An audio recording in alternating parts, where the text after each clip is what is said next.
శాసనసభల స్థాయిలో కొన్ని నిర్ణయాలు తీసుకొని బీసీలకు న్యాయం చేస్తారనేటువంటి భావనతో మేము ఉంటుంది. నిన్న జరిగినటువంటి వాళ్ళు ఇచ్చినటువంటి నివేదిక ప్రకారం తెలంగాణలో 3,70,00,000 మంది ఉన్నారు. దాంట్లో దాదాపు 3,54,00,000 మంది పార్టిసిపేట్ అయ్యారు. ఇంకొక 16 లక్షల మంది పార్టిసిపేట్ కాలేదన్నారు. మనందరికీ కూడా తెలుసు, ఎలక్షన్ కమిషన్ ఆఫ్ ఇండియా ఇక అంతకు మించినటువంటి స్టాండర్డ్ గణన ఓటర్ల వారికి ఇంకోటి ఉండదు. వాళ్ళు తెలంగాణ ప్రాంతంలో ఇచ్చిన లేటెస్ట్ ఓటర్ల లిస్టు ప్రకారంగా 3,35,00,000 మంది ఓటర్లు ఉన్నారు. ఈ 3,35,00,000 మంది అంటే 18 సంవత్సరాలు లోపు వాళ్ళే. మీరు ఏ లెక్కలు చూసుకున్నా, అది కాలేజీల నుంచి తీసుకున్నా, ఇతరత్ర మాధ్యమాల ద్వారా తీసుకున్నా, 25 నుంచి 30% మళ్ళీ ఈ ఓటర్ ఏజ్ కాని వాళ్ళు ఉంటారు తెలంగాణలో. అంటే రమారమి 25 అనుకున్న ఈ 3,35,00,000 ప్లస్ 25% అంటే ఇంకొక 80-85 అంటే 4,15,20,00,000 వరకు జనాభా ఉంటే, అంటే ఎంత దుర్మార్గం అని అంటే, ఎస్సీలది బీసీల జనాభా తగ్గింది, ఒక సామాజిక వర్గం యొక్క జనాభా మాత్రం పెరిగింది. ఒకే రాష్ట్రంలో ఏకకాలంలో 1-2 సామాజిక వర్గాల జనాభా పెరుగుడైంది, బీసీల జనాభా తగ్గడమైంది. ఇదంతా కూడా అంటే బీసీలారా మీరు కులగణనకు డిమాండ్ చేస్తారా అంటే మేం తల వంచి మీ మాట వినేటువంటి పరిస్థితి తీసుకొస్తారా? కాబట్టి ద్రోహం చేసి చూపిస్తామనేటువంటి దుర్మార్గపు వైఖరి నిన్న వాళ్ళ వ్యవహార శైలి ద్వారా అర్థమవుతా ఉన్నది. మేము ఆశించినాం, ఒక తీర్మానం చేయాలి, చర్చకు పట్టుబట్టినాం. స్టేట్మెంట్ అంటే స్టేట్మెంట్ మీద చర్చ ఉండదు, స్టేట్మెంట్ మీద 1-2 క్లారిఫికేషన్ ఇస్తారు. మేమేమన్నామంటే ఇది చాలా అత్యంత ప్రాధాన్యత కలిగినటువంటి అంశం, రాష్ట్రం యావత్తు ఉత్కంఠతో చూస్తూ ఉన్నది. దీని పర్యవసానాలు రాష్ట్ర భవిష్యత్తు మీద ఉండేటువంటి కార్యక్రమం కాబట్టి సుదీర్ఘమైనటువంటి చర్చ జరగాలి, సవరణలు చేసుకునేటువంటి అవకాశం ఉండాలనంటే చర్చకు అవకాశం ఇవ్వకుండా తూతూ మంత్రంలాగా జరిపి ఈరోజు చేతులు దులుపుకొని ఏ ట్రాన్స్లో కాంగ్రెస్ ప్రభుత్వం ఉన్నది అని అంటే ఈ కులగణన చేయడమే తెలంగాణలో బీసీలకు మేము ఇస్తున్నటువంటి స్వర్గ సుఖంతో సమానం అనేటువంటి వ్యవహారం వాళ్ళ మాటల్లో కనబడతా ఉన్నది. ముఖ్యమంత్రి గారు ఖచ్చితంగా నేను ఇందాక మనవి చేసినట్టు ఇది బీసీల పాలిట నిన్నటి దినం కీడు దినం, తెలంగాణ బీసీల హక్కుల హనన దినం. ఇక గతంలో ఒక్కొక్కసారి తొంగి చూస్తే భారతదేశం ప్రజాస్వామ్య దేశం, కుల వ్యవస్థ బలంగా ఉన్న దేశం. కుల వ్యవస్థ బలంగా ఉన్నటువంటి భారతదేశంలో మెజార్టీలు బీసీలైనటువంటి ఈ దేశంలో స్వాతంత్రానంతరం నుండి ఇప్పటి వరకు బీసీ కులగణన జరగకపోవడం అనేది బీసీల పట్ల ఈ దేశాన్ని అత్యధిక కాలం పాలించినటువంటి కాంగ్రెస్ పార్టీకి ఉన్నటువంటి ద్రోహానికి నిదర్శనం. బ్రిటిష్ వాళ్ళు కులగణన చేసిళ్ళు, నిజాం పాలనా కాలంలో తెలంగాణ కులగణన జరిగింది. కానీ ప్రజాస్వామ్య దేశంలో ఏ ప్రజలైతే స్వాతంత్రం కోసం పోరాటం చేసి ఈ దేశానికి స్వాతంత్రం సముపార్జించబడితే అన్ని రంగాల్లో అద్భుతమైనటువంటి జీవితాన్ని గడుపుతామని ఆశించిల్లో ఆ ప్రజల ఆశల మీద కాంగ్రెస్ పార్టీ అడుగడుగున నీళ్లు జల్లి ద్రోహం చేసింది. ఒకానొక సమయంలో బీసీలకు న్యాయం చేయడం కోసం కాకా కాలేకర్ కమిషన్ ఒక అద్భుతమైనటువంటి నివేదికను సమర్పించింది. దాన్ని తుంగలో దొక్కింది. మండల్ కమిషన్ నివేదిక అనేక సంవత్సరాల పాటు మరి తొక్కివేయబడ్డది. అంటే కాంగ్రెస్ పార్టీ చరిత్ర ఆద్యంతం తెలంగాణకు ద్రోహం చేయడమే. కాబట్టి ఈరోజు కూడా అదే జరుగుతూ ఉన్నది. కాబట్టి ఖచ్చితంగా బీసీలకు న్యాయం జరిగేంత వరకు బీఆర్ఎస్ పార్టీగా మా నాయకత్వం మేము, అదేవిధంగా బీసీ నాయకులుగా మేము రాజీ లేని పోరాటం చేస్తాం. ఏ హామీలైతే ఎన్నికల సందర్భంగా రిజర్వేషన్ల విషయంలో కానీ కులగణన విషయంలో కానీ బీసీ హక్కుల ప్రయోజనం విషయంలో కానీ కాంగ్రెస్ ప్రభుత్వం ఇచ్చిందో వాటన్నిటినీ యావత్ బీసీ సమాజాన్ని ఏకం చేసి ప్రభుత్వం కళ్ళు తెరిపించి న్యాయం జరిగేంత వరకు మా కార్యాచరణ కొనసాగుతుంది అనేటువంటి విషయాన్ని హెచ్చరిస్తూ ఉన్నాం, తెలియజేస్తూ ఉన్నాం. అందరికీ నమస్కారం. గౌరవ పత్రికా సోదరులందరికీ నమస్కారం.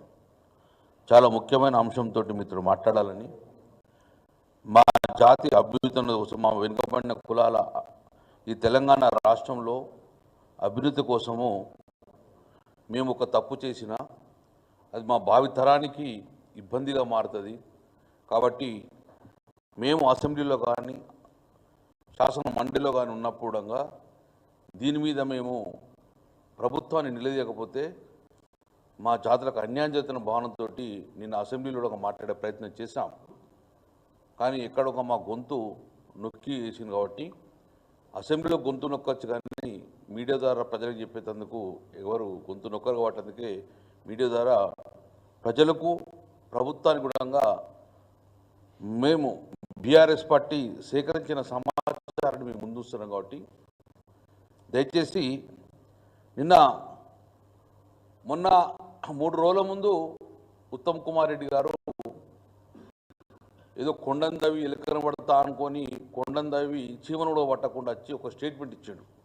ఇంత చేసినాము అంత చేసినాము అంటే దాని తర్వాత ఇమ్మీడియట్గా తెల్లారే అసెంబ్లీ పెట్టిర్రు అని మేము ఏమనుకుంటాము, వాస్తవాలు బయటకు వస్తున్నాయి కదా, ఇమ్మీడియట్ అసెంబ్లీలో ఒక బిల్లు పెడతారు కావచ్చు, ఆ బిల్లు ద్వారా మన చర్చ జరుగుతుంది కావచ్చు, దాని తర్వాత అమెండ్మెంట్ చేసుకొని బీసీలకు ఒక న్యాయం చేస్తాడు అనుకున్నాం. కానీ గదే స్టేట్మెంట్ తీసుకొని వచ్చి చావుకబురు చల్లయ్య అనమాట స్టేట్మెంట్ ఇచ్చేసి వెళ్ళిపోయారు. ఈరోజు నేను ముఖ్యంగా ఇంపార్టెంట్ విషయం చెప్తున్నాను. ఈ కాంగ్రెస్ ప్రభుత్వము బీసీలనే మోసం చేయడం కాదు, అసెంబ్లీనే మొత్తం మోసం చేసారు. ఒక్కసారి గమనించండి దయచేసి. దీనికి అంకురార్పణ మొదలుపెట్టింది కేసీఆర్ గారు. ఆనాడు ఎన్టీ రామారావు బీసీల పట్ల ఎంత ప్రేమ ఇచ్చారో అంతకు రెట్టింపుగా మాకు కేసీఆర్ గారు ఈ బీసీల అభ్యున్నతి ఉండాలి, సగానికి పైగా ఉన్న బీసీలు సగానికి పైగా ఉన్న జనాభాకు మనం న్యాయం చేయాలనే ఉద్దేశంతో 16/11/2021 నవంబర్ 11, 2021 కేసీఆర్ గారు ముఖ్యమంత్రిన ఒక కమిషన్ అపాయింట్ చేశారు, ఒక కమిషన్ ఏర్పాటు చేశారు. బీసీ కమిషన్ ఆ రోజు ఏర్పాటు చేయడం జరిగింది. వకలాపురం చైర్మన్గా జియో నెంబర్ 9 ఇవ్వడం జరిగింది. ఇది జియో నెంబర్ 9 కేసీఆర్ గారు ఇచ్చింది. వకలాపురం మోహన్ గారు, కృష్ణమోహన్ గారు, ఉపేంద్ర గారు, శుభప్రసాద్ పటేల్ గారు, కిషోర్ గౌడ్ గారు కమిషన్ బీసీ వెల్ఫేర్ ద్వారా ఒక జియో ఇచ్చిండ్రు. ఏమని ఇచ్చిండ్రు, ఈ కమిషన్ కులగణన చేయాలి, దాని ద్వారా ప్రభుత్వానికి సబ్మిట్ చేస్తే దాని ద్వారా రిజర్వేషన్ ప్రక్రియ చేద్దామని చెప్పేసి ఆ కమిషన్ జియో నెంబర్ 9 వల్ల దయచేసి మీకు మొత్తం కూడా అందరికి పంపిస్తాం. ఈ కమిషన్ సుమారు 3 నెలలు కులగణన చేసి రిపోర్టు ఇవ్వడానికి వచ్చాక అప్పటికే ఎలక్షన్ జరిగినాయి, ప్రభుత్వం మారిపోయింది. దురదృష్టవశాత్తు ఈ కాంగ్రెస్ ప్రభుత్వం ఏర్పడ్డది. ఏర్పడ్డ రోజు ఈ కమిటీ మొత్తం కూడా 29 జనవరి 2024 జనవరి 29, 24 నాడు ఈ కమిషను ప్రభుత్వానికి ఒక రిపోర్ట్ సబ్మిట్ చేసింది. 3 రాష్ట్రాలు తిరిగి ఒక రిపోర్ట్ సబ్మిట్ చేసి కులగణనకు సంబంధించిన ఈ కమిషన్ ఉన్నది, దీన్ని మీరు ప్రభుత్వము చర్యలు తీసుకోవాలని చెప్పి ఇస్తే 29 జనవరి 2024 ఏదైతే కేసీఆర్ అపాయింట్ చేసిన కమిషను సబ్మిట్ అనే ప్రభుత్వం ఇమీడియట్గా ఫిబ్రవరి 4, 2024 ఫిబ్రవరి 4, 2024 నాడు క్యాబినెట్ ఏర్పాటు చేసింది. ఆ క్యాబినెట్లో తీర్మానం కూడా చేసింది. దయచేసి ఆన్ రికార్డ్ ఐమ్ టెల్లింగ్. చేసి వెంటనే కేసీఆర్ గారు కమిషన్ ఏర్పాటు చేసిండ్రు, ఇట్లా కులగణన చేయమని చెప్పిన క్యాబినెట్ అప్రూవ్ చేసుకొని వెంటనే 16 ఫిబ్రవరి 2024 అంటే కేవలం 12 రోజుల లోపల అసెంబ్లీ ఏర్పాటు చేసింది సేమ్ కులగణన కోసం.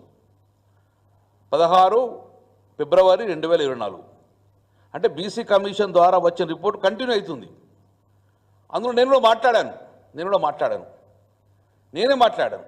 ఏమని మాట్లాడినా, ఈ కులగన శాస్త్రీయంగా చేయండి, మొక్కుబడిగా చేయకండి, మొక్కుబడిగా చేసిన బీహార్ కానీ, మొక్కుబడిగా చేసిన కర్ణాటక కానీ, ఆంధ్రప్రదేశ్ రాష్ట్రంలో కులగన్న జరిగినా కూడా మాకు రిజర్వేషన్ రాలేదు, న్యాయస్థానం తిప్పికొట్టింది, కాబట్టి మీరు శాస్త్రీయంగా చేయాలని చెప్పి ఆన్ రికార్డులో నేను చెప్పాను.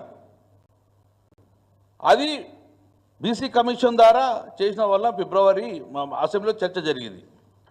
ఆ చర్చ అనంతరం రిజల్యూషన్ పాస్ అయిన తర్వాత జీవో తీసుకొచ్చింది. ఆ రోజు జీవో నెంబర్ 26 ఏమని రాసిన జీవో నెంబర్ 26 మీకు ఇస్తా. బీసీ కమిషన్ ద్వారా ఏర్పాటు చేసింది, దీన్ని చర్చ పెట్టాను కులగోస కోసం అని చెప్పి బీసీ కమిషన్ ద్వారా వచ్చిందని క్లియర్ రాసింది. ఇలా కులగన చేశాము అని చెప్పేసి జీవో నెంబర్ 26 ఇచ్చారు. ఇప్పటి వరకు బీసీ కమిషన్ ద్వారా కులగన జరిగింది. ఈ 26 జీవో లైవ్లో ఉన్నది. అసెంబ్లీలో తీర్మానం జరిగింది, అసెంబ్లీలో చర్చ జరిగింది. దాని తర్వాత కాలయాపన చేసిండ్రు. ఈ జీవో ఎప్పుడు ఇచ్చిండ్రు?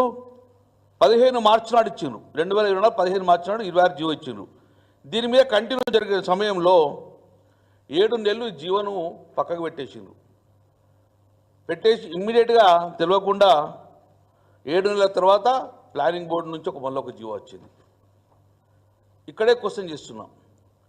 ఈ 26 జీవో ద్వారా అసెంబ్లీలో చర్చ జరిగింది, కులగన జరిగింది. మీ ద్వారా కూడా నిరంజన్ గారిని ఒక కమిటీ చైర్మన్గా ఇచ్చారు, బీసీ కమిషన్ చైర్మన్గా. దాని తెల్లారే నిరంజన్ కమిషన్ ఉండగా ప్లానింగ్ బోర్డు నుంచి ఒక జీవో తీసుకొచ్చినావు. నేను అడుగుతున్నా, ప్లానింగ్ బోర్డు మళ్ళీ ఎందుకు ఎంటర్ అయింది? నీ బీసీ కమిషన్ ఎక్కడ పోయింది? బీసీ కమిషన్ జీవో 26 ఏమైంది? నీ బీసీ కమిషన్ నిరంజన్ కమిటీ ఉన్నాయి కదా, వాళ్ళు ఏం చేస్తుండ్రు? 26 జీవోను కిల్ చేసేసి పక్కకు వారేసి 18వ జీవో తీసుకొచ్చి ప్లానింగ్ బోర్డు వచ్చింది. ప్లానింగ్ బోర్డు ఎందుకు ఎంటర్ అయింది? ప్లానింగ్ బోర్డు ఏం చేస్తుంది? ప్లానింగ్ బోర్డు సంబంధం ఏంది? ప్లానింగ్ బోర్డు 18 నాడు ఎంటర్ చేసిండ్రు. ఈ 18 జీవోని తీసుకొచ్చి ఎప్పుడు 10/10/2024 ఈ 18 జీవో తీసుకొచ్చారు. నేను ఎందుకోసం చెప్తున్నా అంటే, ఇగో ఇట్లాంటి చర్య చేసింది కాబట్టి బీహార్ గవర్నమెంట్ ఏం చేసిందంటే కొట్టేసింది. బీహార్ గవర్నమెంట్ యొక్క పట్నా కేసు నెంబర్ 16760/2023 ఇలా ఏం రాసిందంటే, మీరు జిఏడి నుంచి చేసి వీళ్ళు జిఏడి నుంచి చేసినారు. ఈ జిఏడి నుంచి చేయడం వలన, ప్లానింగ్ బోర్డు చేయడం వలన విశ్వసనీయత ఉండదు కాబట్టి మీరు బీసీ కమిషన్ ద్వారా ఇవ్వాలి అని చెప్పేసి బీహార్ గవర్నమెంటు కొట్టేసింది. ఇగో ఇదే నేను చెప్పినట్టు జరగద్దని మళ్ళీ సేమ్ వాళ్ళు అదే చేసారు.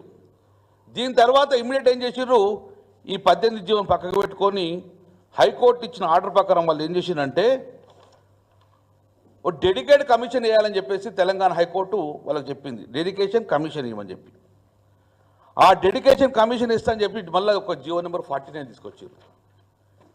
చూడండి, 4/11/2024 భూసాని వెంకటేశ్వరరావు ఐఏఎస్ కమిటీ ద్వారా ఒకటి డెడికేషన్ కమిటీ వేశారు. ఏమని?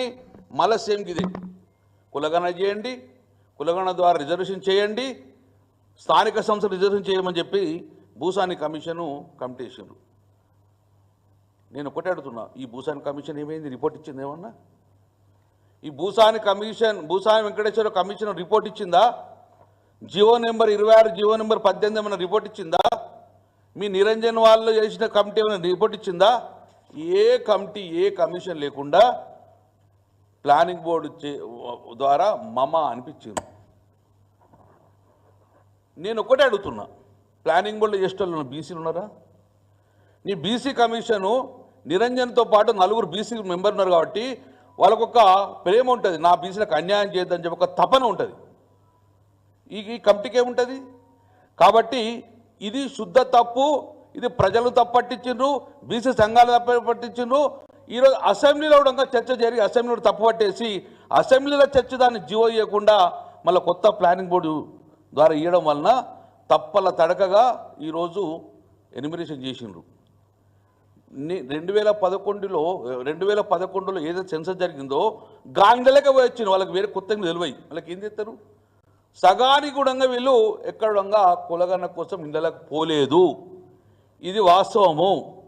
కాబట్టి నేను ఒక్కటే ఏం చెప్తున్నా అంటే మీరు చేసిన తప్పుల వలన మా యొక్క జాతికి అన్యాయం చేసిండ్రు. నిన్న బుల్డోజ్ చేసే ప్రయత్నం చేసిండ్రు అసెంబ్లీలో. ఎక్కడున్నాయి మీకు బీసీ శాతం 52 అని ఎవరు చెప్పారు? మీకు 51 ఎవరు చెప్పారు అని చెప్పి బుల్డోజ్ చేసే ప్రయత్నించారు ముఖ్యమంత్రి గారిని ఉత్తమ్ కుమార్ రెడ్డి గారు. అంటే నువ్వు బుల్డోజ్ చేసి బెదిరిస్తే మేము ఒప్పుకున్నదని మేము గొర్రెలమేమన్నా ఊపుకుంటా బయటకు వస్తాం అనుకుంటున్నావా? 52%, 56%, 55% ఎక్కడున్నది రిపోర్ట్ అన్నారు. దానికి అనుగుణంగా నేను కూడా మీకు కొట్టి చెప్తా, ఇవన్నీ మీకు కాగితాలు ఇస్తా. వాళ్ళు చెప్పిన ప్రకారం ఏమున్నది 3,54,00,000 మంది మాత్రమే పాల్గొన్నారు, మొత్తం 3,70,00,000 మంది ఉన్నారు అని అన్నారు. ఇక కొంతమంది మా మంత్రి గారు చెప్తారు, కొంతమంది ఇళ్ళలో కొంత కుక్కలు ఇచ్చి పెట్టిరు సార్ అంటాడు. కుక్కలు ఇచ్చి పెట్టడం రాలేదండి. ఇది ప్రభుత్వం యొక్క సమాధానం. ఇది ఎవరు తప్పు పట్టారు? సెన్సెస్ ఇది తప్పు పట్టరు ఎవరు. 2011లో సెన్సెస్ జరిగింది, దాని తర్వాత జరగలే. 2000 సెన్సెస్లో క్లియర్గా ఏమిచ్చింది? పోర్టల్ ఉంది, మీరు వెబ్సైట్లో ఉంటుంది, మీరు చూసుకోవచ్చు. తెలంగాణ పోర్టల్ ఉంది. తెలంగాణ పోర్టల్ ఏం చెప్పినట్టు క్లియర్గా ఈ యొక్క 2 జూన్ నాడు రాష్ట్రం ఏర్పడ్డది. 1,12,070 స్క్వేర్ మీటర్ల భూమి ఉన్నది. ఈ జనాభా 3,50,03,674 మంది జనాభా ఉన్నది అని క్లియర్గా ఇచ్చింది, ఎవరు తప్పలేరు. దీంతో పాటు గత చరిత్ర మొత్తం చూస్తే కూడా అందులో ఎక్కడ చూసినా కూడా క్లియర్ రాసింది.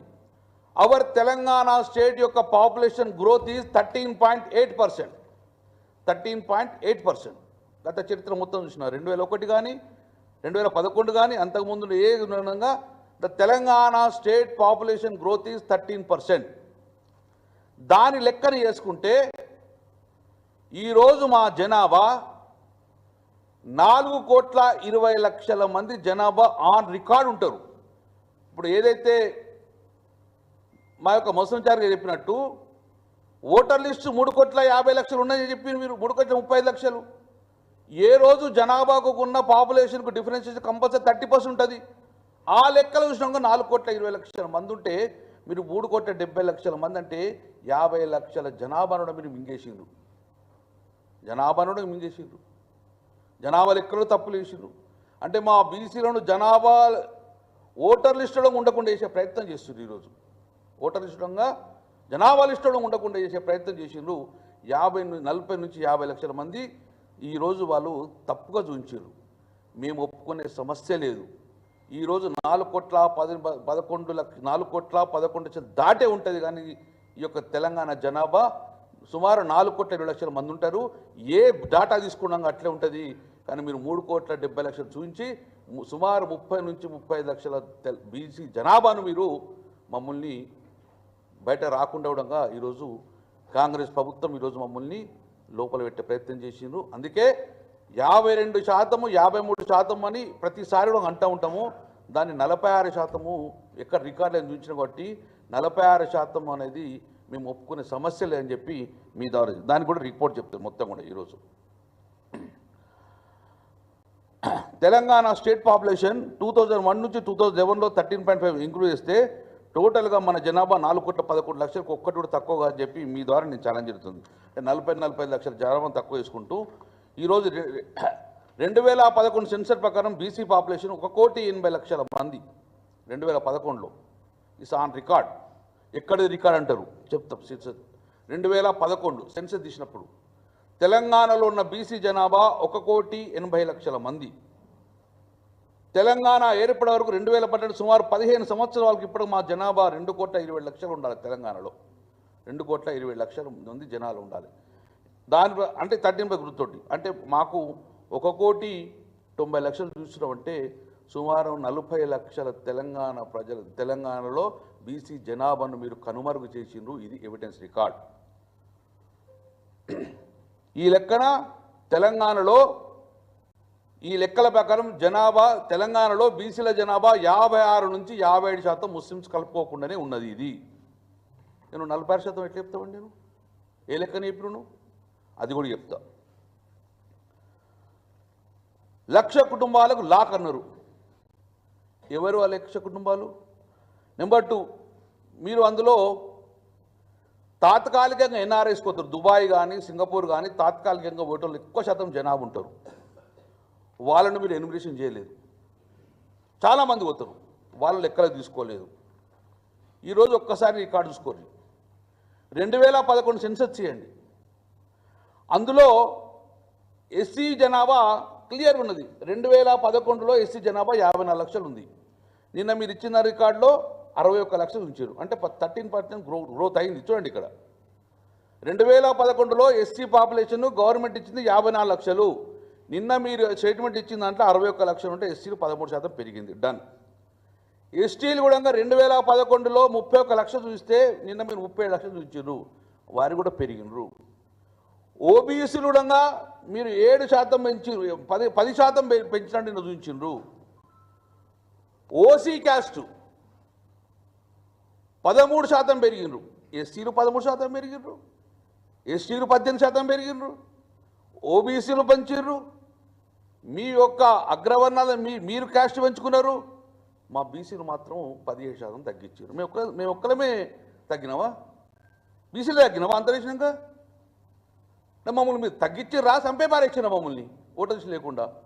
అన్ని క్యాస్టులు పెరుగుతాయి, దేశ జనాభా పెరుగుతుంది, రాష్ట్ర జనాభా పెరుగుతుంది, కానీ బీసీ జనాభా తగ్గుతుందా? ఎందుకు తగ్గుతుంది? కాబట్టి ఇది మా బీసీ జాతిని కావలసుకొని మేమంటే భయం, మా జాతులంటే భయం. వీళ్ళకు ఎక్కడైతే వీళ్ళ సీట్లు కదులుతాయని చెప్పి భయంతో మా మొత్తాన్ని విధంగా జాతిని నాశనం చేసే ప్రయత్నం చేసింది మీరు ఈరోజు. అందుకే కదా 70 సంవత్సరాల బీసీకి ఒక ముఖ్యమంత్రిని అవకాశం ఇచ్చినారే. ఇంత జనాభా ఉన్న మీరేగా వెళ్తున్నారు. గీ తొక్కుడు తొక్కబట్టే గీ చేయబట్టే మా వాళ్ళు ఒక్కళ్ళంగా ముఖ్యమంత్రి అనేకపోతారు బీసీని. మీరు మా చైతన్యం లేకపోవడం వల్ల ఈరోజు ఇంత ఘోరంగా అన్ని క్యాస్టులు పెరిగాయి, కానీ మేము 10% తగ్గించారు మమ్మల్ని. ఇది క్లియర్ ఎవిడెన్స్. మేమంటే ఎందుకు భయం మరి మీకు? దీనికి అనుగుణంగా నిన్న మరి ఇట్లా స్టేట్మెంట్ వస్తుంది అని చెప్పి ఎవరినైనా ఒకరిని అడుగుదాం, మరి మీ ఇంటికి వచ్చినా అని చెప్పేసి, ఎవరిని ఎందుకు అడగాలని చెప్పేసి తెలంగాణ ఉద్యమ జర్నలిస్టు వేదిక కన్వీనర్ ఉన్నారు ఒకరు, భారతి సుదర్శన్ గారు. మీ అందరూ తెలుసు అనుకుంటా. మరి ఫోన్ చేసిన, అయ్యా మీ ఇంటికి ఏమైనా నచ్చిందా అంటే, మా ఇంట్లో కుక్క కూడా లేదు, మా ఇంటికి మనుషులు కూడా రాలే అన్నారు. చాలామంది అటువంటి 100 మందిని అడిగిన, 100 మందిని అడిగిన మీ ఇంటికి ఏమైనా ఇన్వెస్ట్ వచ్చిందంటే, సార్ మా ఇంట్లో కుక్క కూడా లేదు, కుక్కగా మురగలేదు, మా ఇంటికి మనుషులే రాలన్నారు. ఇక మరి కుక్కలు ఎప్పుడు ఇచ్చిపెట్టినాం మేము? ఎందుకు పోలే మీరు వాళ్ళ దగ్గరికి? పోలే. ఇదేమన్నా వేగంగా మాట్లాడుతున్నారు. సెంట్రల్ గవర్నమెంట్ ఒక స్కీమ్ ఉన్నది, ఒక పథకం, NFHS, national family health survey. ఇది గవర్నమెంట్, సెంట్రల్ గవర్నమెంట్ చేస్తుంది. ఇది ఆన్ రికార్డు మీ కూడా వెబ్సైట్లో ఉంటుంది. సర్వే 1, సర్వే 2, సర్వే 3 అంటే NFHS 1, NFHS 2, NFHS 5 దాకా కూడా చేసారు వీళ్ళు. NFHS 4 రిపోర్ట్ కూడా మీరు వెబ్సైట్లో ఉంటుంది. మీరు జూన్ 30 నుంచి 14 నవంబర్ వరకు సర్వే చేసిన వాళ్ళు. 2019 జూన్ 30 నుంచి నేను చెప్పినంత రికార్డు 14 నవంబర్ వరకు సర్వే చేసిన తెలంగాణ రాష్ట్రంలో. దాని కూడా డిసెంబర్ 2024లో సబ్మిట్ చేసిన గవర్నమెంట్కు అనౌన్స్ చేసింది. ఏమని చేసిండ్రు? తెలంగాణ పాపులేషన్ అనేది 2024 సంవత్సరం వరకు 3,84,00,000 పైచీలు ఉంటుంది. మా అంచనా ప్రకారం ఇవన్నీ చేసినామని చెప్పి 3,84,00,000 అనేది ఇది సెంట్రల్ గవర్నమెంట్ సర్వే చేసింది. 3,84,00,000. NSSO, national sample survey organization, వాళ్ళు క్లియర్ ఇచ్చిండ్రు. బీసీలు ఇక్కడ 57% ఉన్నారు అని చెప్పి క్లియర్ ఇచ్చిండ్రు సెంట్రల్ గవర్నమెంట్ స్కామ్. మరి ఇవన్నీ చేసిన తర్వాత మీకు ఏ రిపోర్ట్ ప్రకారం మన 46% వచ్చింది? మేము ఎందుకు 46% మీరు మీ లెక్కల గ్యారెంటీ చేసుకున్నారా? మీరు కొట్టేసిన మొత్తము ఇవన్నీ ఎవిడెన్స్ ఉన్నాయి కదా మీకు. ఫస్ట్ మీరు తప్పు చేసిండ్రు, మీరు జీవోనే తప్పు చేసిండ్రు. ఇప్పుడు రేపు పొద్దున ఇవే జీవోలు పెట్టుకొని ఏమైనా కోర్టుకొస్తే కొట్టేస్తారు కదా. నేనేం చేయాలి? కోర్టుకో కొట్టేసింది అంటాడు. నేను ఓలేపిన శాస్త్రీయంగా చేయండి. బీహార్లో కొట్టుడు వేసిండ్రు, ఇప్పటివరకు మీకు కర్ణాటకలో కొట్టుడు పోయింది, ఏపీలో కొట్టుడు పోయింది, వాళ్ళు ఇంప్లిమెంట్ చేసలేరు. మీరు ఆ తప్పు చేయగద్దంటే శాస్త్రీయంగా చేయమని చెప్పినాం. కానీ మీరు అశాస్త్రీయంగా చేయడం వల్ల ఈరోజు రేపు పొద్దున కోర్టుకు పోయి కొట్టేసేందుకు వీళ్ళే గుసిగొలిపే ప్రయత్నం చేసి మళ్ళీ అదే కోర్టు స్టోలో పెట్టే ప్రయత్నాన్ని చేసేందుకు ఇవన్నీ మనం కుట్ర చేసిండ్రు. ఇది మీకు అవన్నీ ఇప్పుడు చేసినాడు. ఇది బీసీలు ఎస్సీలు అన్నీ పెరిగింది క్లియర్గా ఉంటుంది. మేము తగ్గిందో మీకు ఒక డాటా కూడా ఇచ్చేసినాం మీకు. నెంబర్ 3 ఈరోజు వేసి గర్వంగా చెప్తున్నాం మేము 70 సంవత్సరాలు స్వతంత్ర భారతదేశంలో స్వతంత్రం వచ్చిన తర్వాత తెలంగాణలో కానీ దేశంలో పరిపాలించింది ఎక్కువ శాతం కాంగ్రెస్ పార్టీ. మా జాతులకు వెనుకబాటు కారణం కూడా కాంగ్రెస్ పార్టీ, ఈ కాంగ్రెస్ ప్రభుత్వమే. మమ్మల్ని మొత్తాన్ని కూడా తొక్కుపెట్టింది ఈ కాంగ్రెస్ ప్రభుత్వమే. మళ్ళీ ఈరోజు రేవంత్ రెడ్డి గారి సర్కారులో వచ్చేయడంగా మమ్మల్ని తొక్కే ప్రయత్నం చేసింది, కానీ మేము ఎట్టి పరిస్థితులంగా ఒప్పుకునేది లేదని చెప్పడానికి కూడా నిలిచినాం. ఈరోజు కేసీఆర్ గారిని గర్వంగా మేము చెప్పుకుంటాం. ఎస్, నిన్న రేవంత్ రెడ్డి గారు మాట్లాడుతుంటే నిజంగానే మా మీద చిత్తశుద్ధి ఉంది కాబట్టి, మా ప్రేమ ఉన్నది కాబట్టి, మా మీద చాలా ప్రేమ ఉన్నట్టు మాట్లాడిండ్రు. మా పేరు తీసుకున్నారు గంగుల కమలాకర్ అంటే ఎస్, నిజంగానే మీరు ఒకవేళ గిట్ట శాస్త్రీయంగా చేసి మా సంఖ్యను 46 నుంచి 56% మీరు ఇస్తే డెఫినెట్గా మేమే మీకు షాలు కప్తాం. మేము మీకు బీసీలు అందరం కలిసి గౌరవించుకుంటాం. మేము నిజంగా నీ చిత్తశుద్ధి ఉంటే రేవంత్ రెడ్డి గారు మళ్ళీ చెప్తారు, నిన్న మీరు ఏదైతే ప్రేమ మాట మాట్లాడినారో మీరు అసెంబ్లీలో, అదే విషయం నిజంగా ప్రేమ మీద ఉంటే గిట్ట మీరు ఈ సర్వేని పట్టుకుని రీసర్వే చేయండి, ఒక డెడికేషన్ డే పెట్టండి. ఎక్కడైతే మీరు 16 లక్షల మంది రాలేదన్నారో దాంతోపాటు ప్రతి ఒక్క రీసర్వే చేయాలంటే ఒక 15 రోజుల టైం ఇచ్చేసి ఇక్కడ నుంచి ఒక డెడికేషన్ డే పెట్టి ఆ రోజు హాలిడే ఇవ్వండి. గౌరవ మా కేసీఆర్ గారు ఉన్నప్పుడు ఎస్కేఎస్ ఎలా చేసిందో ఆ రోజు హాలిడే ఇచ్చేసి అందులో మొత్తం మంది హాజరుగా హాజరు నమోదు చేసుకోమని చెప్పండి. ఒక డెడికేషన్ డే పెట్టండి, ఎప్పుడు పెడతారు పెట్టండి. నిన్నటి సర్వేని పక్కకు వారే. నిజంగా మాకు ప్రేమ ఉంటే రాజకీయంగా మళ్ళీ ఉత్తాలనుకుంటే నిన్నటిదంతా బుల్డో చేసుకుని వెళ్ళండి. కానీ మీరు ఏదైతే ప్రేమ మాటలు మీరు నేను అసెంబ్లీ మాట్లాడినరో అవి నిజంగా మీకు గుండె నుంచి వచ్చినైతే మా జాతుల పట్ల ప్రేమ ఉందనుకుంటే గిట్ట ఒక 15 రోజులు 20 రోజులు మళ్ళీ రీసర్వే స్టార్ట్ చేయండి, చేసి ఒక డెడికేషన్ డే పెట్టండి. పెట్టి ఆ రోజు మొత్తం కూడా మీరైతే ఒక గ్రామం కొత్త ఓటర్ లిస్ట్ వస్తుంది. ఆ ఓటర్లు నా పేరు ఉందా అని చూసుకుంటారు. అట్లా దీన్ని ఓపెన్ పోర్టల్ పెట్టి ప్రతి గ్రామ పంచాయతీలో డిస్ప్లే చేయండి. ఆ గ్రామ పంచాయతీలో నేను బీసీనా కాదా అని చెప్పి ఆయన డిస్ప్లే చేసుకుంటాడు. నా పేరు లేకపోతే ఆయన మళ్ళీ ఎన్రోల్ చేసుకుంటాడు. అట్లా మీరు ఓటర్ లిస్ట్ ఎట్లయితే తయారు చేశారో అట్లా మా బీసీల మొత్తాన్ని కూడా మీ ఊర్లో ఉన్న బీసీ గిత్త క్యాస్టు అంటే మేము చూసుకుంటాం మా బీసీలు ఉన్నారా అని చెప్పి. దాని తర్వాత మీరు మా ఆ రిపోర్ట్ని మీరు సబ్మిట్ చేయండి. అప్పుడు 56% తక్కువ గిట్ట మేము దేనికైనా సిద్ధం ఉంటాం. 56% మినిమం ఉంటుంది మా జాతకు. 15 రోజులు రీసర్వే చేసి ఒక డెడికేషన్ డే పెట్టుకొని ఆ రోజు మొత్తం ముందు అదే విధంగా చేసుకుంటే నిజంగా మేము మిమ్మల్ని నమ్ముతాం, లేకుండా నమ్మే పరిస్థితి లేదు. మీకు బీసీలు అంటే బలహీన వర్గాలు, కానీ మాకు మా పార్టీకి బీసీలు అంటే వెన్నెముక, రాష్ట్రానికి దేశానికి వెన్నెముక అని మమ్మల్ని గౌరవించింది కేసీఆర్ గారు. గర్వంగా చెప్పుకుంటాం. నేను ఆ రోజు కుల సంఘాలలో నేను తిరిగేటప్పుడు మాకు బీసీ సంఘాలకు ఒక 2 గుంటల భూమి అంటే చెప్పులరినడంగా ఒక 2 గుంటల భూమి ఉండగా కుల సంఘానికి ఇయ్యలే. అనగా తిరిగిన నాగార్జున సార్ రోడ్లో ఒక 50 కిలోమీటర్ దూరంలో ఒక చెరువు ఇచ్చారు. దాన్ని కన్స్ట్రక్ట్ చేయాలంటే 10 లక్షలు అయితే తెచ్చిపెట్టినాం. ఈరోజు మాకు కోకాపేటలో ఒక బీసీలకు వేల కోట్ల రూపాయల విలువైన భూములు ఉప్పల్ బాధ్యత ఇచ్చింది. ఎవరన్నారు? 70 సంవత్సరాలు ఒక్క గుంట భూమి ఇచ్చినారా మీరు? అందుకే ఇవాళ మేము గర్వంగా ఈరోజు మేమంటలేము, మీ యొక్క కాంగ్రెస్ పార్టీ ఎమ్మెల్సీ అన్నాడు. ఈరోజు కేసీఆర్ గారు చెప్పిన రిపోర్ట్ కరెక్ట్ ఉంది, ఆయన బీసీలు చేసిండని. గిది కదా, ఇప్పటికైనా మీరు మారండి. ఇట్లా 1 కాదు 2 కాదు, ఎగ్జాంపుల్ మీరు ఎన్నడన్నా రాజ్యసభకు పంపినారే? మా దగ్గర 2 రాజ్యసభ సీటు కాలైతే రెండింటి బీసీకి పంపించింది ఘనత కేసీఆర్ గారు. ఒకటి బండ ప్రకాష్ బుద్ధిరాజు గారు ఒక క్యాస్ట్ నుంచి పంపడం జరిగింది. రెండోది లింగల యాదవ్ గారికి. దాని తర్వాత తదనంతరము వడ్డీరాజు రవిచంద్ర గారిని 2 సార్లు ఎన్నికలు బీసీలు చేసింది ఈరోజు బీఆర్ఎస్ పార్టీ కాదా? గర్వంగా చెప్పండి. ఎవరిచ్చిన బీసీల ప్రయారిటీ? కాంగ్రెస్ పార్టీ, మాకు బీఆర్ఎస్ పార్టీ. అందుకే చెప్తున్నాం, ఎక్కువ పోకుండా పాయింట్స్ పెట్టి చెప్తున్నాము. డెఫినెట్గా ఈరోజు బీసీలు అందరం కూడా బీఆర్ఎస్ పార్టీ ద్వారా మాకు న్యాయం జరిగిందని చెప్పే ప్రవర్తనము గొప్పగా నిండా రేవంత్ రెడ్డి చెప్తున్నారు మేము బీసీలకు చేసినది.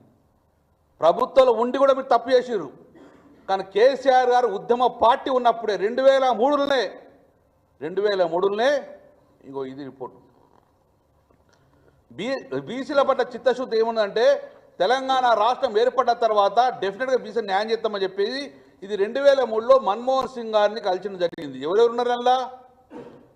టైగర్ నరేంద్ర, వకలాపురం, కృష్ణయ్య, జయశంకర్ సారు వీళ్ళందరినీ ఎప్పుడు ప్రభుత్వం ఉన్నప్పుడు ఓలే ప్రభుత్వం లేనప్పుడు ఈ ప్రభుత్వం వస్తే మమ్మల్ని ఆదుకోమని చెప్పి 2000లో మన్మోహన్ సింగ్ గారు కలిసి ఏం డిమాండ్ చేసిండ్రు? బీసీలకు ఒక మంత్రిత్వ శాఖ పెట్టమని చెప్పి ఆ రోజే బీసీలకు ఈ పార్టీ బీజం వచ్చిందని చెప్పి మీకు చెప్పడం జరుగుతుంది. ఇది ఆన్ రికార్డు. దాన్ని మేము కూడా బీసీ పాలసీ కూడా పెట్టడం జరిగింది. మేము ఇది మా పార్టీ చిత్తశుద్ధి. యథావిధిగా 40-50 సంవత్సరాలు మమ్మల్ని తొక్కిపెట్టేసిర్రు. ఈరోజు మళ్ళీ నిన్న అసెంబ్లీలో ఏదో ఆశపడ్డ కంటే మళ్ళీ నిరాశ అయింది. కాబట్టి చివరిగా ఒకటి మాత్రం చెప్పగలుగుతాం. ఈరోజు మీరు బుల్డోజ్ చేసి మీకు మైక్ ఉన్నది కానీ చెప్పేసి 2 నిమిషం మాట్లాడి క్లోజ్ చేసి ఇక గింతే మేము తీర్మానం చేస్తామంటే అసలు నేను స్టేట్మెంట్ ఎందుకు ఇచ్చినట్టు, దేని మీద ఇచ్చినట్టు, స్టేట్మెంట్ దేనికోసం ఇచ్చినట్టు? తీర్మానం జరిగిందా? స్టేట్మెంట్కి ఏం స్టాండర్డ్ ఉంటుంది? బిల్లు పెట్టినరా? ఇది ప్రజలను మమ్మల్ని మోసం చేయడం జరిగింది. ఆగంగా చేసిన అవసరం లేదు. ఇంత పెద్ద ఇష్యూ, మా బిడ్డల భవిష్యత్ ఇష్యూ కాబట్టి సమయం తీసుకోండి. ఇంకా 1 మంత్ తీసుకున్న మంచిదే. స్థానిక సంస్థలు దాని తర్వాత పోండి. తర్వాత ఎప్పుడైతే భూసాని వెంకటేశ్వర గారు కమిషన్ ఇచ్చిన రిపోర్ట్ కానీ ఈ యొక్క బీసీ కమిషన్ రిపోర్ట్ ఇచ్చిన కానీ అవన్నీ రిపోర్ట్ ఇచ్చిన తర్వాతనే మీరు మాకు ఎలక్షన్ పోవాలి.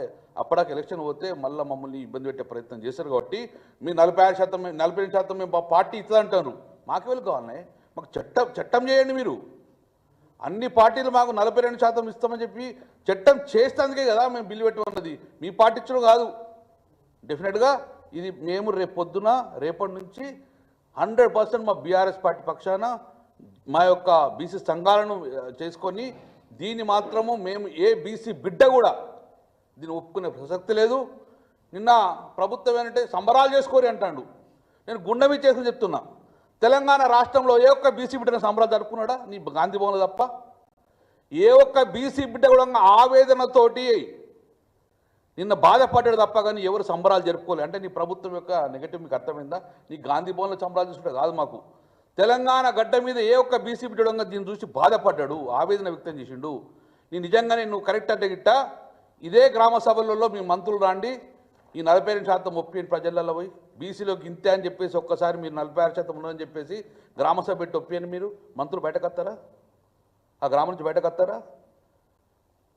కాబట్టి రేవంత్ రెడ్డి గారు మీరు నిన్న ఏది అసెంబ్లీలో ఎంత మంచిగా మాట్లాడారో తేన మాటలో అది నిజం కావాలంటే మీరు 15 రోజులు టైం తీసుకొని రీసర్వే చేయండి. బీసీ మేధావులు ఇవ్వండి, బీసీ జర్నలిస్టులు ఇవ్వండి, బీసీ సంఘాలను పిలవండి. ఆ రోజు మేము పెట్టినాం కదా ఎంబీసీ పెట్టి అసెంబ్లీ హాల్లో 100 మీటింగ్ పెట్టుకున్నాం. మేము ఎంబీసీ పెట్టిన ఘనత మాదే కదా. కాబట్టి ఈరోజు అన్ని సంఘాలు పిలవండి, మేధావులు పిలవండి, చర్చ జరగండి. ఇంకో 1 మంత్ తీసుకున్న మంచిదే కానీ మా బీసీ సంఖ్య కరెక్ట్ చూపించండి. మేము ఒకటే చెప్తున్నాం, సంఖ్యాపరంగా మాకు రాజ్యాధికారం రావాలి. మా సంఖ్య చెప్పండి, దాని ప్రకారం రాజ్యాధికారం కోసం కొట్లాడతాము. కానీ మీరు సంఖ్యలు మాయి రాజ్యాధికారం మీదంటే ఒప్పుకునే పరిస్థితి లేదు. ఇంతవరకు పల్లకిలు మోసినాము, మేము పల్లకిలు మోయము. మేము డెఫినెట్గా పల్లకి ఎక్కుతాం. కాబట్టి మా సంఖ్య చెప్పాలని చెప్పి మేము డిమాండ్ చేస్తున్నాం.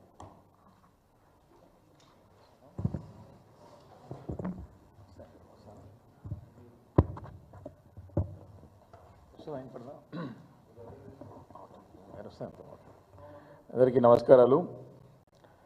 మరి నిన్న ముఖ్యమంత్రి గారు అసెంబ్లీ సమావేశాల్లో ఒకటే రోజు సమావేశం అత్యవసర సమావేశం ఏర్పాటు చేసి ఇంత ప్రధానమైనటువంటి అంశాలని మరి ఎక్కువ సమయం తగినంత సమయం ఇవ్వకుండా ఏదో నామమాత్రంగా వారికి బడుగు బలహీన వర్గాల పట్ల దళితుల పట్ల ప్రేమ ఉన్నట్టు మరి నటన చేసి నమ్మించే ప్రయత్నం చేశారు.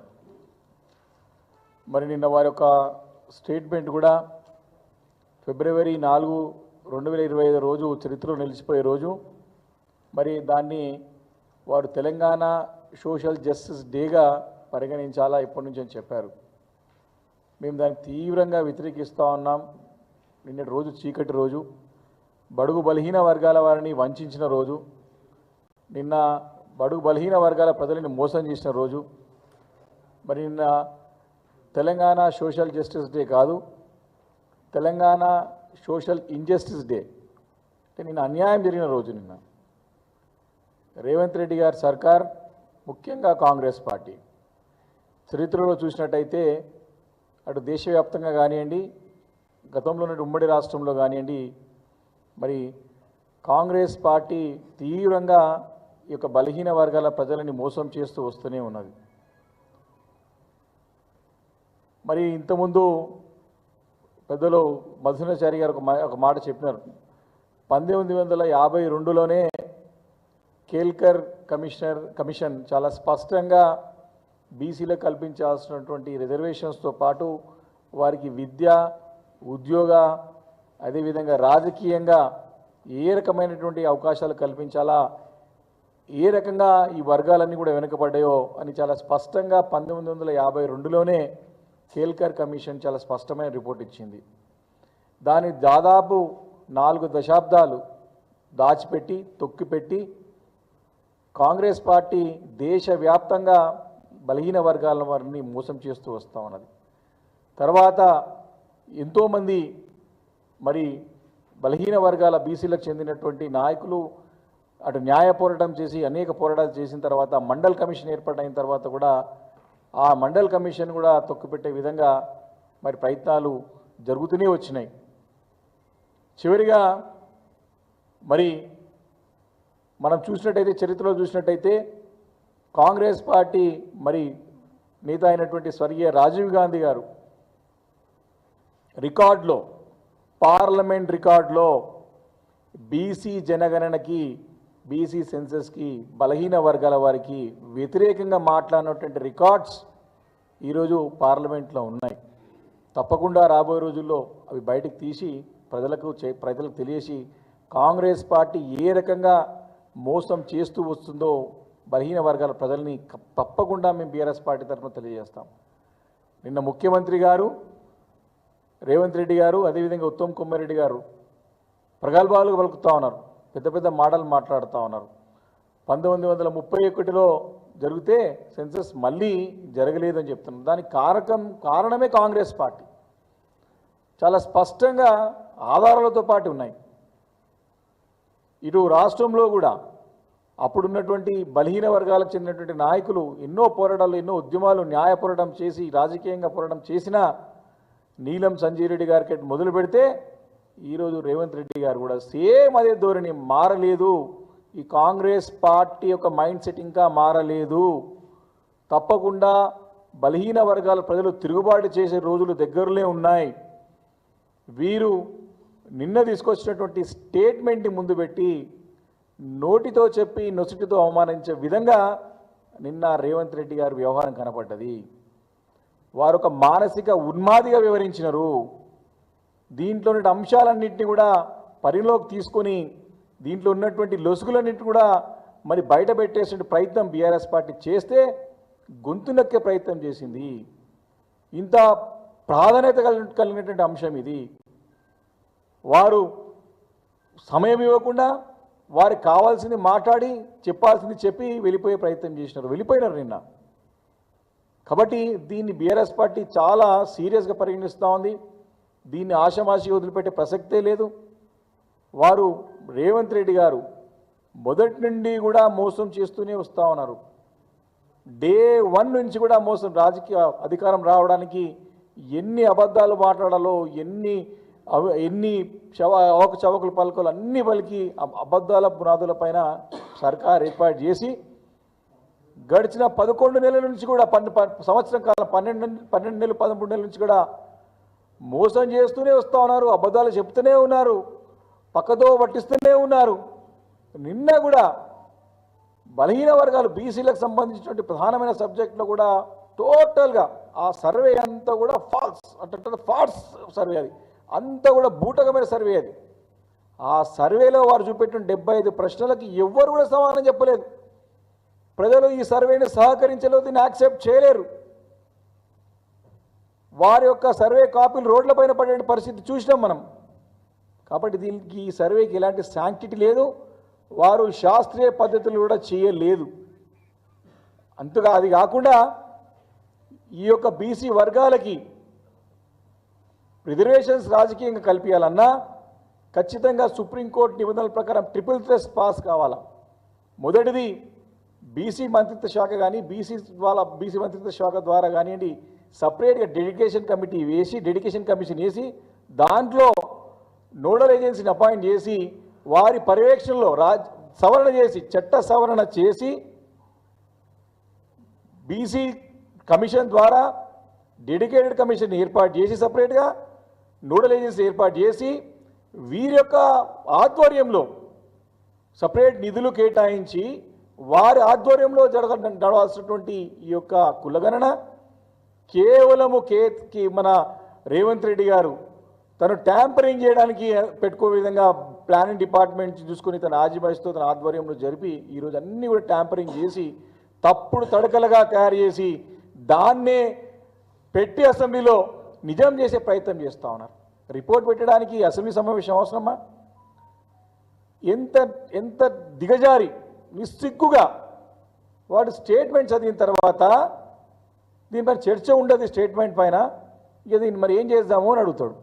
నిన్న మీరు చూసినట్టు అందరూ కూడా స్టేట్మెంట్ చదివిన తర్వాత స్టేట్మెంట్ పైన చర్చ ఏముండదు, మరి ఇంకేం చేద్దామంటే అవమానించే విధంగా నిజంగా నేను స్టేట్మెంట్ పెట్టేది ఉంటే మరి సభ ఎందుకు పెట్టినాం మరి బయట ఇచ్చిండు కదా. ఆల్రెడీ మీ మంత్రి sub committee chairman Uttam Kumar Reddy ఇచ్చిండు కదా.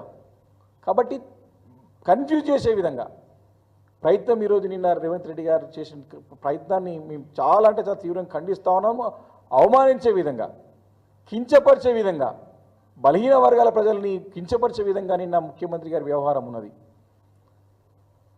కొందరిని అన్నిసార్లు మోసం చేయొచ్చు కాక, కొందరిని అన్నిసార్లు మోసం చేయొచ్చు కావచ్చా, అందరినీ కొన్నిసార్లు మోసం చేయొచ్చు కాక, కానీ అందరినీ అన్నిసార్లు మోసం మాత్రం సాధ్యం కాదు సుమా. రేవంత్ రెడ్డి గారు ఒళ్ళు దగ్గర పెట్టుకొని వ్యవహరించండి. ఈ అంశంలో మీరు వివరించిన తీరు తెలంగాణ సమాజం సంబంధ వర్గాలందరూ కూడా గమనించినారు. తప్పకుండా మీకు భవిష్యత్తులో గుణపాఠం తప్పదు. ఏ రకంగానైతే 100 రోజుల్లో 6 గ్యారెంటీలు అని చెప్పేసి మాట తప్పినారు, ఏ రకంగానైతే ఏకకాలంలో 2 లక్షల రుణమాఫీలు అని చెప్పి రైతులకు మోసం చేసినాడు, అదే రకంగా బీసీ డిక్లరేషన్, కామారెడ్డి బీసీ డిక్లరేషన్ని తుంగలో దుక్కబోతా ఉన్నాడు. మంగళం పాడిండి. నిన్న జరిగినటువంటి ఆ చర్చలో ముఖ్యమంత్రి గారు కానీ వారి మంత్రులు కానీ ప్రభుత్వం నుండి కానీ కామారెడ్డి బీసీ డిక్లరేషన్లో చెప్పినట్టు అంశాలు 6 నెలల్లో మీరు రిజర్వేషన్స్ తీసుకొస్తామని చెప్పినారు, మీరు బీసీ సప్లాన్ తీసుకొస్తామని చెప్పినారు, మీరు సంవత్సరానికి 20,000 కోట్ల రూపాయలు బడ్జెట్లో కేటాయించి 5 సంవత్సరాల్లో 1,00,000 కోట్లు ఇస్తామని చెప్పినారు. ప్రస్తావన లేదే, దాని గురించి చర్చనే లేదే. రోడ్ మ్యాప్ చెప్పమంటారు. రోడ్ మ్యాప్ ఇదేంటి? రోడ్ మ్యాప్ చెప్పాలా? కాబట్టి నిన్న జరిగిందంతా కూడా మరి తీవ్రమైనటువంటి మోసం, అన్యాయం చేయడానికి జరిగినటువంటి ఒక డ్రామాలో, ఒక నాటకంలో భాగంగానే రేవంత్ రెడ్డి గారు నిన్న సభను ఏర్పాటు చేసి కాంగ్రెస్ యొక్క ధోరణి ఏదైతుందో చరిత్రలో చూసుకున్నట్టయితే డే 1 నుండి స్వాతంత్రం వచ్చి నుంచి ఇప్పటి వరకు కూడా కాంగ్రెస్ పార్టీ జాతీయ స్థాయిలో వారి సిద్ధాంతమే బలహీన వర్గాల వారికి వ్యతిరేకంగా పనిచేసేటువంటి పార్టీ, బలహీన వర్గాలని అనదొక్కిన పార్టీ కాంగ్రెస్ పార్టీ. ఈరోజు రాహుల్ గాంధీ గారికి వారికి రాజకీయంగా మనుగడ లేదు, ఏ అంశంలో కూడా వారికి సహకారం అందట్లేదు.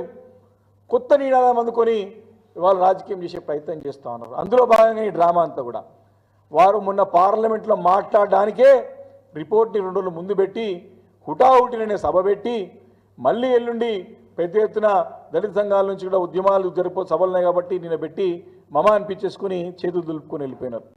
కాబట్టి భవిష్యత్తులో రాబోయే రోజుల్లో ఖచ్చితంగా కేసీఆర్ గారి దృష్టికి ఈ సమస్యలను కూడా తీసుకువెళ్ళి వారితో చర్చించి పెద్ద ఎత్తున తెలంగాణ రాష్ట్ర వ్యాప్తంగా ఉన్నటువంటి బలహీన వర్గాల ప్రజలందరూ కూడా ఏకం చేసి ఈ సర్కారుకి బుద్ధి చెప్పే వారు కూడా బీఆర్ఎస్ పార్టీ మరి నిద్రపోదు, పెద్ద ఎత్తున ఉద్యమాలు తప్పవని చెప్పేసి కూడా ఈ సందర్భంగా కాంగ్రెస్ సర్కారుని హెచ్చరిస్తా ఉన్నాను. Thank you. లాస్ట్ ఒకటి చివరిగా రమణ మాట్లాడింది ఒకటి నేను సూటిగా మా బీఆర్ఎస్ పార్టీ మా బీసీ యొక్క ఆర్గనైజర్ ఒకటే సూటి కడుతున్నాం.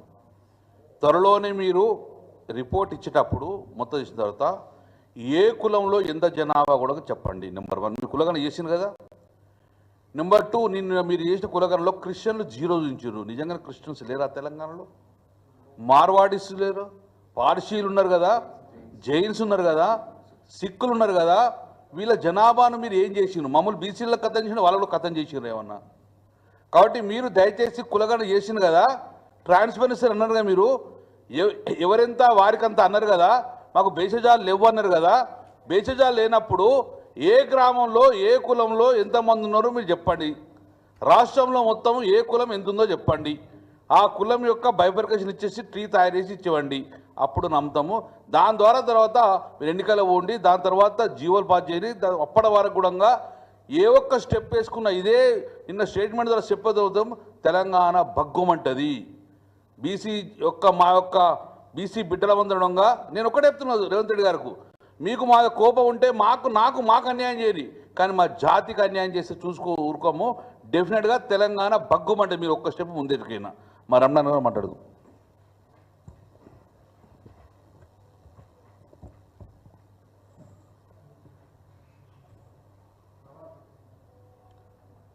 గౌరవ పెద్దలకు, పత్రికా మిత్రులకు, ఎలక్ట్రానిక్ మీడియా అందరికీ నమస్కారం. గౌరవ మధుసూదనాచారి గారు, గౌరవ కమలాకర్ గారు, గౌరవ వివేక్ గారు మాట్లాడిన అంశాలన్నీ కూడా తెలంగాణ రాష్ట్రంలో ఉన్నటువంటి బలహీన వర్గాలకు 2023 అసెంబ్లీ సాధారణ ఎన్నికలలో కాంగ్రెస్ పార్టీ సామాజిక న్యాయం పేరు మీద ముందుకు వచ్చి తెలంగాణలో ఉండేటువంటి బీసీలకు 77 ఏళ్ల స్వాతంత్ర చరిత్రలో జరిగినటువంటి అన్యాయాన్ని సరిదిద్దామని చెప్పని, కాంగ్రెస్ పార్టీ కనువిప్పు జరిగిందని చెప్పని, ప్రభుత్వంలో ఉన్నప్పుడు ఈ వర్గాలకు మేము సరైన న్యాయం చేయలేకపోయినాం, అవకాశం ఇచ్చినట్టయితే ఈ వర్గాలకు న్యాయం చేస్తామని చెప్పని అధికారం రావడం జరిగింది. అధికారంలోకి వచ్చినటువంటి కాంగ్రెస్ ప్రభుత్వం రేవంత్ రెడ్డి ముఖ్యమంత్రిగా బీసీలకు కులగణనతో సరైన న్యాయం చేస్తామని చెప్పని, కామారెడ్డి బీసీ డిక్లరేషన్లో 42% రిజర్వేషన్లతో పాటు అన్ని విధాలుగా ఆదుకుంటామని చెప్పని నిన్న పచ్చి మోసం దగ అసెంబ్లీ వేదికగా శాసనసభ వేదికగా స్పష్టంగా కనబడ్డది. మరొకసారి తెలంగాణ రాష్ట్రంలో ఉండేటువంటి బీసీలకు దగా వేసినటువంటి చరిత్ర కాంగ్రెస్ పార్టీది. ఒకవైపు లోకసభలో తెలంగాణ రాష్ట్రంలో 90% బడుగు బలహీన మైనార్టీ వర్గం అని చెప్పినటువంటి రాహుల్ గాంధీ గారి ప్రసంగం నడుస్తుంటుంటే, తెలంగాణలో మాత్రం ఉన్నటువంటి జనాభాను తగ్గించే విధంగా, ఉన్నటువంటి శాతాన్ని తగ్గించే విధంగా ఈ ప్రభుత్వ నివేదికలు స్పష్టంగా కనబడ్డాయి.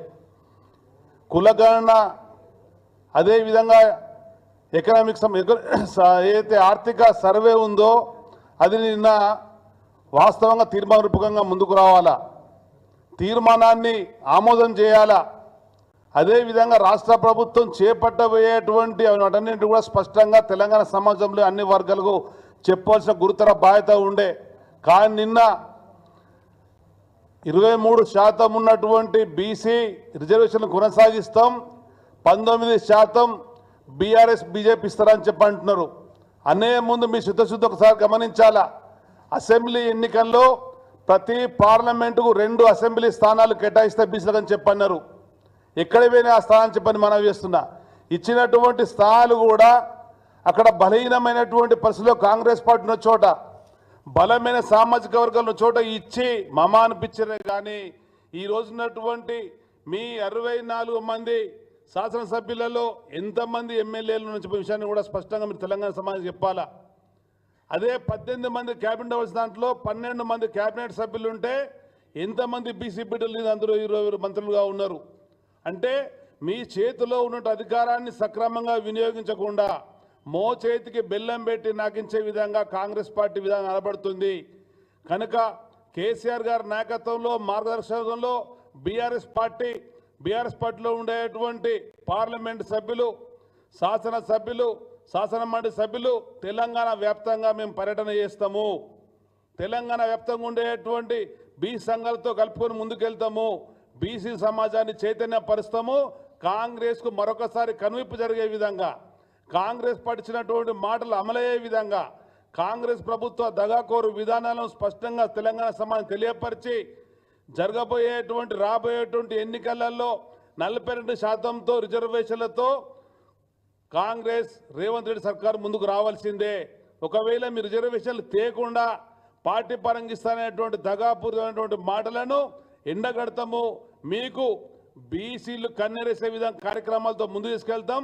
బీసీలు కన్నెరేస్తే కాంగ్రెస్ పార్టీ కాలగర్భంలో కావడం ఖాయమని చెప్పే సందర్భంగా తెలియజేస్తున్నాం. Thank you.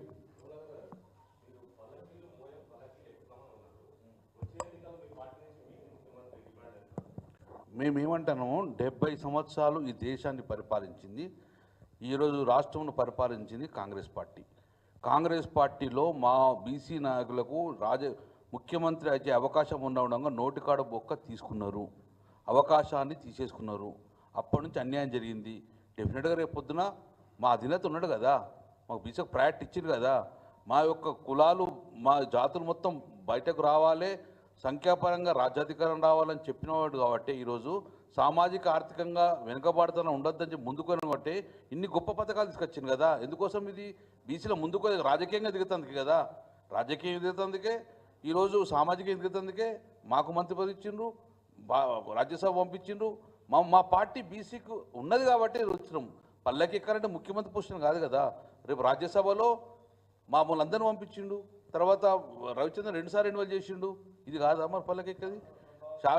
మా యొక్క మౌసన 1 సెకండ్ బ్రదర్, ఇప్పుడు కాంగ్రెస్ పార్టీ ఉమ్మడి ఆంధ్రప్రదేశ్ కావచ్చు, ఈరోజు కావచ్చు, దాని గతాన్ని కనుక ఒకసారి నెమరు వేసుకుంటే వి హనుమంతరావు గారు బహుశా తెలంగాణ ప్రాంతం నుండి లేదా ఆంధ్రప్రదేశ్లో ఆ రోజు కాంగ్రెస్కు ఒక పేరు ఢిల్లీ స్థాయిలో కానీ గల్లీ స్థాయిలో కానీ యాదికొచ్చేటువంటి మొదటి పేరు వి హనుమంతరావు గారు. చాలామంది డి శ్రీనివాస్ గారు కావచ్చు, పొన్నాల లక్ష్మయ్య గారు కావచ్చు, కేశవరావు గారు లాంటి వాళ్ళు, వీళ్ళంతా జీవితాలని కాంగ్రెస్ పార్టీకి అంకితం చేసి పనిచేసిన తర్వాత కూడా వాళ్ళకన్నా జూనియర్లు అనేక మంది ముఖ్యమంత్రులుగా కాంగ్రెస్ నిర్ణయాలు తీసుకొని చేసింది. ఇవాళ తెలంగాణ విషయానికి వస్తే, తెలంగాణ కేసీఆర్ అనే ఒక వ్యక్తి శక్తిగా మారి యావత్ జాతిని కదిలించి మమ్మల్ని అందరినీ కూడా ఉద్యమంలో కార్యోన్ముఖులను చేసి తెలంగాణ రాష్ట్రాన్ని సాధించినటువంటి మహానుభావుడు. ముఖ్యమంత్రి తర్వాత ప్రభుత్వంలో ఉండేటువంటి ప్రధానమైనటువంటి రాజ్యాంగబద్ధమైనటువంటి పోస్టులు స్పీకర్, చైర్మన్. మొదటిసారి ఏర్పడ్డటువంటి ప్రభుత్వంలోనే 2 గొప్ప అవకాశాలు ఇచ్చిండు. ఆ తదనంతరం రాజ్యసభకు కావచ్చు, మంత్రులకు కావచ్చు, అనేక మందికి అవకాశాలు ఇచ్చింది. ఈరోజు మేము అధికారంలో లేము, కాంగ్రెస్ పార్టీ అధికారంలో ఉంది, బీఆర్ఎస్ పార్టీ ప్రధాన ప్రతిపక్షంగా ఉంది. మాకు ప్రోటోకాల్ హోదా ఉన్నది 3కి, బీఆర్ఎస్ తరఫున కేసీఆర్ గారికి ఉన్నది, బండ ప్రకాష్కి ఉన్నది, మధుసూనాచారికి ఉన్నది. ఈ 3లో 2 బీసీలే. అంటే బీసీల విషయంలో బీఆర్ఎస్కు ఒక నిబద్ధత, చిత్తశుద్ధి ఉంది. గ్యారంటీగా